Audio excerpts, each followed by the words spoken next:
जिंदगी से पहले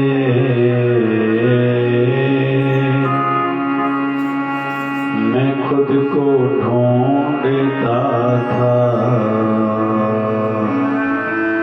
तेरी बंदगी से पहले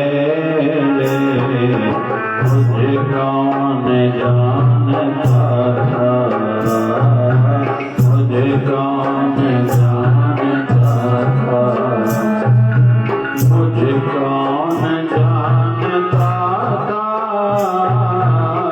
तेरी बंदगी से पहले मुझे कौन जानता था,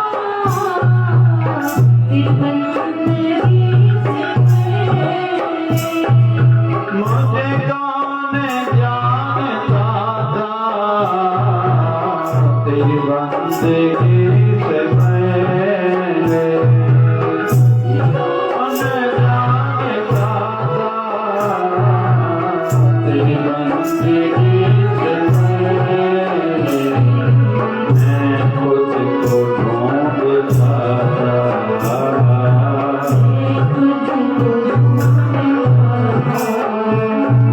तेरी बंदगी से पहले मैं खुद को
के जो मुख्य स्तंभ माने जाते हैं,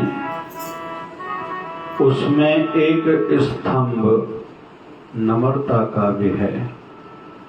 और कहते हैं भक्ति महारानी का आसन दीनता है, दीनता के आसन पर ही मां भक्ति विराजती हैं।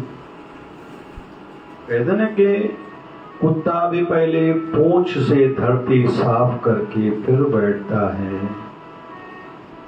तो हम लोगों में से किसी का अगर भाव है, इच्छा है कि प्रभु हमारे गुरुदेव, हमारे इष्ट देव हमारे मन मंदिर में आके विराजें, तो यह आवश्यक हो जाता है कि पहले उसको साफ पवित्र किया जाए।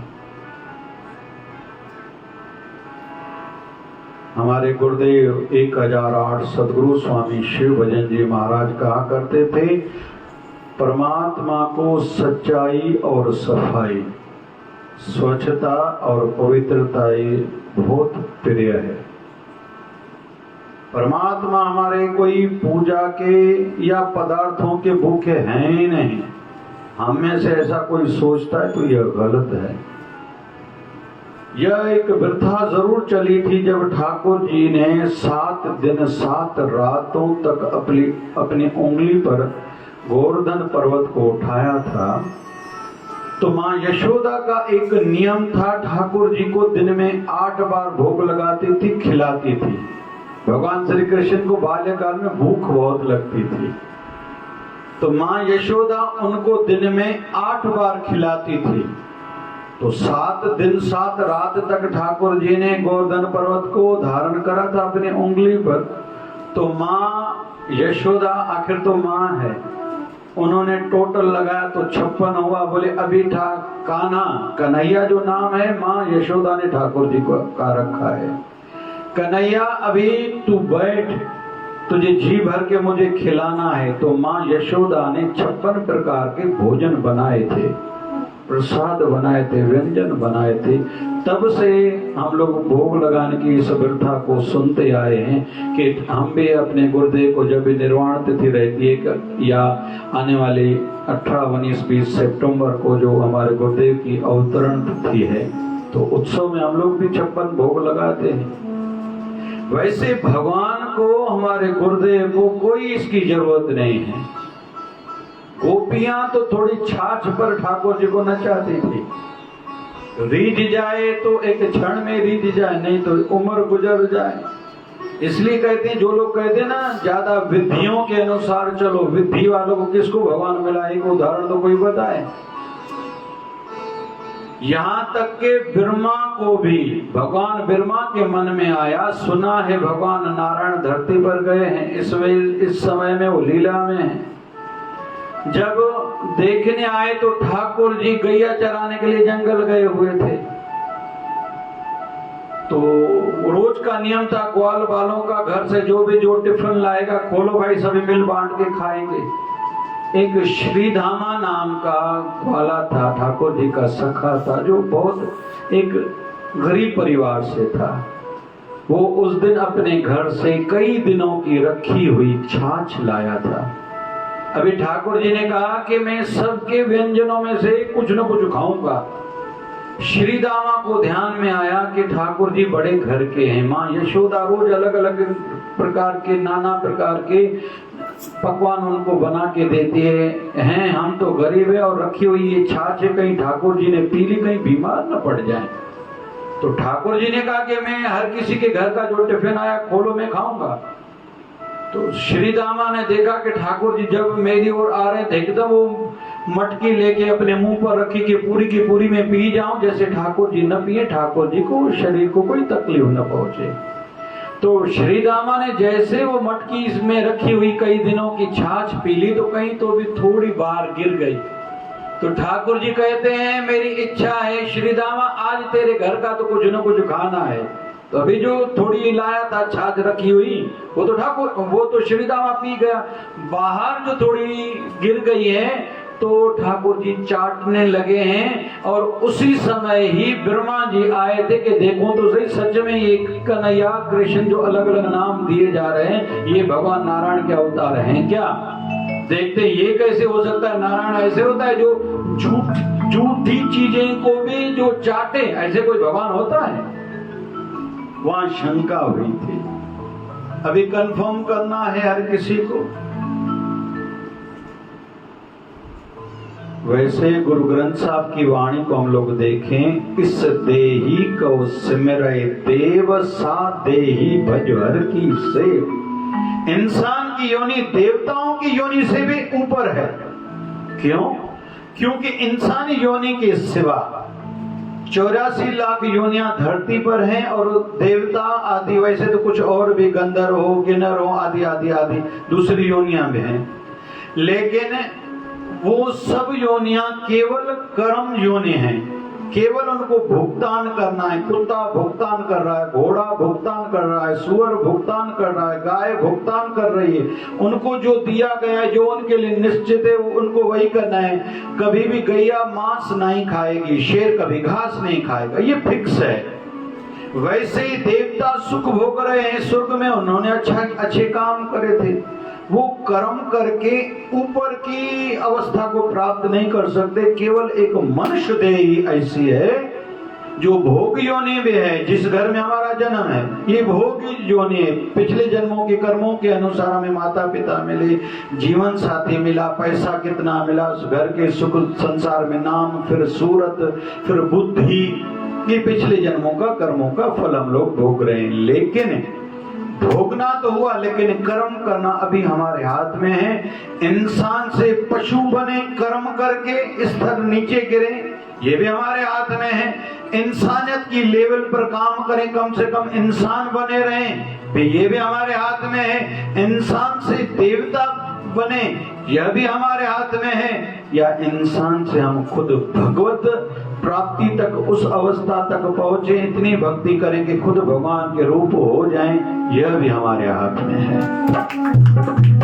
लेकिन ये देवताओं के हाथ में भी नहीं है कि वो भगवान का रूप बन जाए, नहीं हो सकता।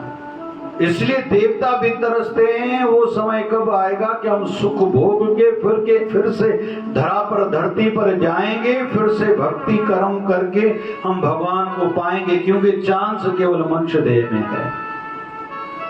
तो देवताओं को भी शंकाएं होती है, उनको भी कहीं तो भी डर लगता है। कहते हैं कि एक बार बाबा नानक जा रहे हैं, मर्दाना पीछे है, भाईवाला पीछे है, रास्ते में कि विष्टा पड़ी है, गंदगी पड़ी है। विष्टा को देख के बाबा नानक हंस रहे हैं। कहते हैं इतिहास ऐसा वर्णन है इतिहास में कि बाबा नानक ज्यादा हंसे नहीं है। बाबा नानक ज्यादा हंसे नहीं, लेकिन उस समय हंस रहे थे। मर्दाना ने पूछा, बाबा जी क्या बात है, विष्टा को, गंदगी को देख के आप हंस रहे हो? बोले हाँ कोई ऐसी बात है। बोले क्या है? बोले बाबा नानक ने कहा चलो आगे चलते। बोले नहीं बताओ क्या बात है। बाबा नानक ने कहा छोड़ो ना, आगे चलते हैं। मर्दाना कहता है नहीं बाबा जी अब बताओ, कोई ना कोई रहस्यमय कोई ऐसी बात होगी कि आप विष्टा को, गंदगी को देख के हंस रहे हो। बाबा नानक ने कहा इस विष्टा में देखो एक जंतु है जो नाच रहा है। तो मर्दाना की नजर गई। बोले हाँ है। बोले पता है ये कौन है? तो मर्दाना पूछता है कौन है? बोले ये 14 बार, कितनी बार? 14 बार स्वर्ग का राजा बन चुका है, इंद्र देवता के पद को प्राप्त हुआ है। इतनी बार इसने पुण्य कर्म करे हैं, लेकिन हर बार फिर से पाप करके फिर ये नीच योनियों में भी जाता है। अभी विष्टा की योनि में भी ये हंस रहा है, नाच रहा है, प्रसन्न है। इसकी इस हंसी को देख के मुझे हंसी आ रही है। मतलब ऐसा भी होता है। देवता की योनि मतलब किसी ने जैसे 1000 पुण्य करे, सपोज 1 लाख, 1 करोड़, 1 अरब, 1 पद्म आदि जितने पुण्य करे वो स्वर्ग का राजा बन जाएगा, इंद्र देवता की कुर्सी पर बैठेगा, वो इंद्र देवता कहलाएगा। फिर से जिसने 1 अरब 1 पुण्य का कार्य करा तो पिछले को हटा के उसको बिठाया जाता है। ये ऊपर का सिस्टम है, ऐसी व्यवस्था है। तो देवताओं में भी कहीं तो भी शंकाएं रहती हैं, इंसानों में केवल शंकाएं ऐसी बात नहीं है, शंकाएं रहती है। तो ब्रह्मा जी को भी शंका हुई थी ठाकुर जी पर। फिर तो बड़ी कथा आती है, ग्वाल बालों को और गैयाओं को लेके गया था ब्रह्मलोक में। ठाकुर जी योग निद्रा में थे, शाम को जब उठे कि ग्वाल बाल भी नहीं, गैयाएं भी नहीं हैं, ऐसे देखा कहाँ गया। ब्रह्मा जी को शंका हुई है, फिर से अपने शरीर से, अपनी शक्ति से वैसे ही ग्वाल बाल वैसी गैयाएं बनाई थी। और कथा तो लंबी आती है, एक ऋषि ने ये देखा, सभी फिर ग्वाल बाल अपने अपने घर गए। वैसे तो भगवान ही थे, कृष्ण ही थे, रूप बदल के गए थे। कहते हैं उस समय ब्रजमंडल का वातावरण भी बदल गया था, अनुकूल ठंडी ठंडी हवाएं चल रही थी, क्योंकि सब जगह हर रूप में केवल कृष्ण ही था। एक ऋषि ने ये देखा और ब्रजमंडल में कहलवा के भेजा, ये बहुत बढ़िया मुहूर्त है, जिसके बच्चे बैठे बच्चियां बैठी जल्दी विवाह करा लो, मतलब जिसका भी विवाह होगा कृष्ण से ही होगा। 1 साल के बाद ब्रह्मा जी देखने आए कि देखूं तो सही, मैंने इतने ग्वाल बालकों को और गैयाओं को अपने ब्रह्मलोक में रखा, यहाँ की क्या स्थिति है। देखने आए तो यहाँ तो वैसे के वैसे हैं। फिर ठाकुर जी से और लंबी कथा थी, भागवत महापुराण में आके क्षमा मांगी थी। कुल मिला के शंका सबके जीवन में रहती है, वैसे शंका ज्यादा नहीं करें, श्रद्धा जो रखेगा वही बहुत कुछ प्राप्त करेगा। कुछ लोग होते हैं दिल से सोचने वाले, कुछ लोग होते हैं दिमाग से सोचने वाले। सामने नजर आ जाते हैं कि दिल दिमाग से सोचने वाले जल्दी उन्नति तरक्की करेंगे, जब लेकिन टोटल लगाएंगे तो दिल से जो सोचते हैं वो सदैव लाभ में ही रहते हैं। क्योंकि संसार में आज कितने नहीं बड़े बड़े मंत्री लोग भी संतों के दरबार में माथा टेकने के लिए जाते। क्या संतों को बात कोई दिमाग से उन्होंने काम करा है? नहीं, दिल से ठाकुर जी को भजाए। ज्यादा तो वैसे किसी संत ने करा ही नहीं, किसी संत ने ज्यादा करा है। कौन से मंत्र कोई संत जानता था? ऐसा विवरण मिलता ही नहीं है। चतुराई न किने चतुर्भुज पाया, भोले भाव मिले रघुराया। तो जिसके मन में जब ये भाव आया कि मैं जो भी हूँ मुझे कौन जानता था, मुझे कौन जानता था, तेरी बंदगी से पहले मुझे कौन जानता था, मुझे कौन जानता। जेका भी आश्रम यूनिफॉर्म में मञो था, जादे भी वेंदा हो तो माण्हू के छा से न ईंदो आहे, केर नहीं चवो न भाई, थोड़ा जोर से चवो ना। ये तो पक्का विश्वास होना चाहिए। यहाँ बाबा जी का ठप्पा हमारे ऊपर लगा हुआ है, हम बाबा जी के बालक हैं। जैसे हमें कोई देख के ही उसको बाबा जी की याद आती है, तो निश्चित होइए जिस दिन हम में से हर किसी का नंबर तो एक दिन लगना ही है। जब यहाँ से सिधारेंगे ठाकुर जी के श्री धाम में पहुँचेंगे, सीधा बाबा शिवभजन साईं के धाम जाएंगे। ये पक्की बात है, इसमें कोई संदेह नहीं और न संदेह मन में आना चाहिए। जब तक बिका न था कोई पूछता न था, तूने मुझे खरीद के अनमोल बना दिया। अभी हम लोग जहाँ से गुजरते भेण जी खुशा जय शिवदारा भेण खोड़ने कोई मिली कोने, भले उन्हीं जी ॾेराणी गल हुजे तो उन्हीं को कोई पुछंदो आ कयो था ना कयो था, भले उन्हीं के ॾाढो सोन पियो हुजे, ऊंचा कपड़ा पिया हुजनि, उन्हीं खे एतिरो मान मिलंदो, आ कयो था ना कयो था भाई। मैं खुद को ढूंढता था, मैं खुद को ढूंढता था, तेरी बंदगी से पहले मैं खुद को ढूंढता। पहले तो जब तक कोई सत्संग किसी संत से नहीं जुड़ता, हमें उनको पता ही नहीं होता है आप क्यों हो भाई, कब जन्मे हो, अमुक तारीख को जन्मा हो। किस डेट को, किस दिन को, किस महीने, किस साल को ठीक है बता देता है हर कोई। क्यों जन्मे हो पता ही नहीं, पता ही नहीं। निंद्रा भोजन भोग भय ये नर पशु समान, नर न ज्ञान निज कथा, ज्ञान बिना पशु जान। अगर कोई कहता है मैं बच्चे को जन्म देने के लिए, बच्चे जन्म देने थे, मुझे संसार बढ़ाना था इसलिए मेरा जन्म हुआ, ये तो भाई कुत्ते भी करते हैं, पशु भी करते हैं। निंद्रा में नींद करने के लिए जन्म मैंने लिया, ये तो पशु भी करते। निंद्रा भोजन, फिर रोटी खाना, ये तो पशु भी करते। निंद्रा भोजन भोग, बच्चों को जन्म देना, भय बड़े का, खुद से बड़े का भय रहना, ये तो हम में भी है, दूसरी योनियों में भी है। फिर हम विशेष कैसे हैं ये कब पता चलता है? जब गुरु की शरण में आते हैं। कहते हैं ऋषि उदालक अपने गुरु दरबार में गया है, दरवाजा बाहर से खटखटाया है, अंदर से गुरुदेव का आवाज आया है, कौन हो? अरे भाई कौन हो? तो उदालक कहता है गुरुजी यही समझने के लिए आया हूं कि मैं कौन हूं, क्यों संसार में आया हूं, क्या करना चाहिए, कैसे करना चाहिए, जिससे मुझे मोक्ष मिले, इस 84 लाख के चक्कर से छुटकारा मिले। यही समझ में बाद में आता है इंसान। समय का कदर भी तब होता है जब सत्संग से कोई जुड़ता है, तो वह विशेष ही बन जाता है जो एक बार गुरु का हो जाता है। बोले सदगुरु बाबा श्री भजन जी महाराज की।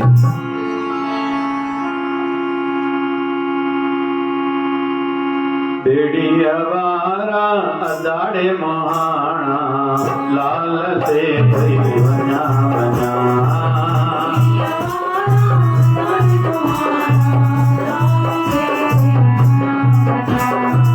लाल से बना बना, को चरण बना बना,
शिवदत्त जी महाराज की जय।